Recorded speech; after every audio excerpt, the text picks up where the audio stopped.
hiji lalaki sumping ka nabi pupulih hoyong aya solusi ti nabi, hoyong aya arahan ti nabi ngunaan dirina mirengan kumaha cara sangkan dirina aya leuwihna. Pokna ya nabi Allah uhibbu an akuna a'laman nas wa uhibbu an akuna agnan nas. He nabi, abdi teh hoyong jadi jalmi anu pang pinterna, sareng oge abdi hoyong jadi jalmi anu pang beungharna.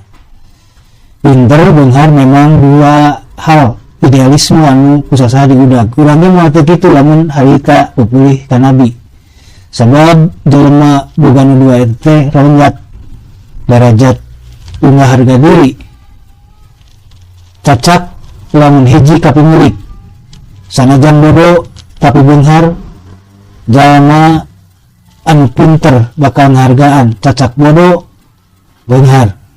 Oh, mau lamun cara kuring kitu meureun pikirna, padahal sidik tibalik gini eta boro beunghar tapi teu pinter.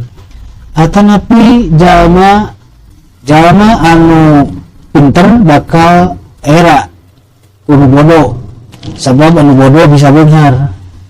Komo dirina kitu meureun pikirna, padahal teu kitu geuning buktina manehna beunghar tapi anger bodo. Rasul ngawaler patarosan hiji lalaki eta dawuh Rasul kieu, ittaqillah takun a'laman nas.